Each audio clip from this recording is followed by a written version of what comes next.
Well, we're glad to see that you're safe and you're speaking out against the Venezuelan regime. And I know you want to talk about the New York mayoral election. I don't know if I'm saying that correctly. And you're seeing one of the Democratic candidates, Zohran Mamdani, and you think some of the policies, like the supermarket that he wants government run, are not right. So maybe you can share what you see and what warning you have for the audience.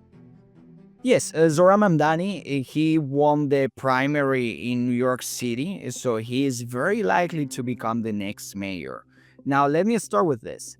He probably is not going to destroy New York entirely because we're talking about a very iconic city. He's not going to destroy the country because he's just going to be a mayor. He's going to have limited power.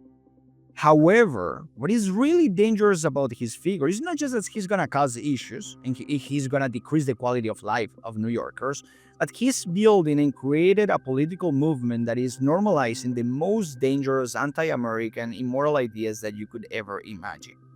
So he's talking about, he has even spoken in favor of seizing the means of production, nationalizing the means of production. Chavez talked about it as well in Venezuela, and he did it. It's very dangerous. It's totalitarian. It goes against property rights, and it doesn't work. It doesn't deliver prosperity. He's talking about freezing rent control. He wants to control prices. That doesn't work either. If you want prices to go down, you need to build more. You need to create incentives for private companies, private corporations to build more. So you have, it helps, of course, the supply and demand, and people can afford housing. You need to try to control inflation by spending more, by producing more, by spending less, by producing more. So that's the policies you need to do. But he's promising freezing rent prices, which would destroy the construction industry. And that also happened in Venezuela. He wants to build public housing. You don't want the government to build houses. That's not the responsibility of the government. The responsibility of the government is to make it as easy as possible for private entities to build housing. When the government builds houses, the quality is not going to be good. They're going to spend a lot of money, and at the end, they're just going to give you a house if you support the government. That also happened in Venezuela. So the government cannot even run a DMV, not efficiently. Why would you want the government to run a grocery store? That's also a very dangerous idea. So we always say, and I think even left and right, we don't trust politicians. We don't trust the government. They are corrupt. They are not for the people. Okay, why do you want to give politicians the power to feed you?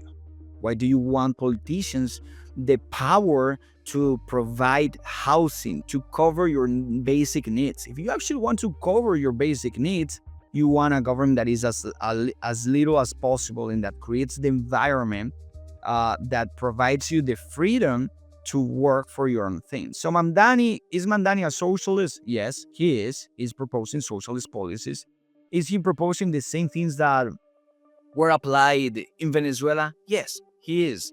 Because Venezuela is a totalitarian government, which is very moral. But the reason why people are starving to death is not just because there is no freedom of speech.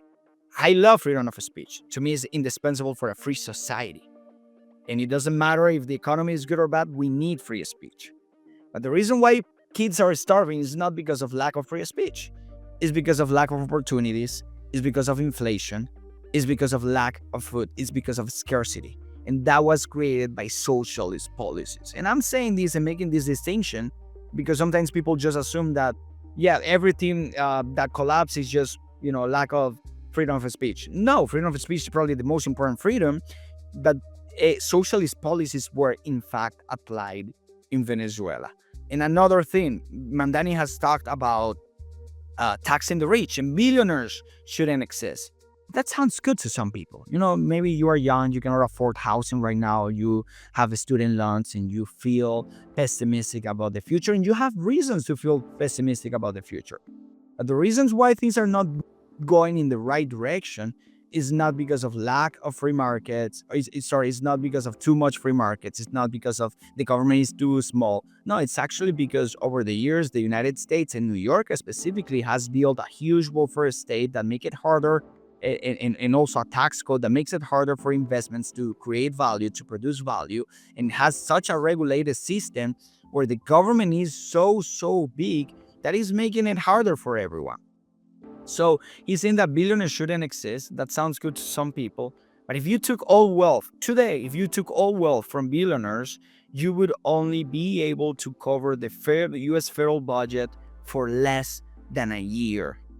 So it might sound good that, billionaires shouldn't exist, it's going to make your life better, but in fact, it wouldn't make your life better. So yes, just when Mamdani is a socialist, he's promoting the same policies that Chavez is promoting. He might not be a narco. He might not be a narco. He might not. It's gonna create a super totalitarian state necessarily. However, his policies would for sure destroy the New York City economy. He might not be able to do it because his power is gonna be limited. But the fact that he's creating a political movement that says it's fine, billionaires shouldn't exist, we need to nationalize the means of production, we need to go after businesses, we need to freeze rent prices. That fact itself is very dangerous and we need to fight against it because it's not just Venezuela, it was also East Germany, it was North Korea, it was Mao's China, it was Cuba, it was North Korea. The contract is there. Free market economies are 10 times richer than socialist economies, GDP per capita. Venezuela went from being the fourth largest economy in the 1950s to be right now, or to have right now, the largest refugee crisis in the Western hemisphere. So what we need to do is embrace freedom. We need to embrace American values. We need to embrace capitalism. We need to embrace free markets, free enterprise, and we need to fight against collectivist socialist ideas that want to destroy America and they want to destroy our freedoms, because that's another thing. Socialism goes against individual freedom because it's a doctrine, it's a political philosophy that pursues equality over freedom. And you and I, Sam, we're different. We have different backgrounds, we have different dreams. We probably disagree on some things, and that's fine. And we're gonna make different decisions. If we're different and we have freedom, we're gonna have different outcomes, and that is fine.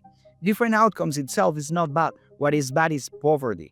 And if you want to fight poverty, what you need is freedom. You need capitalism.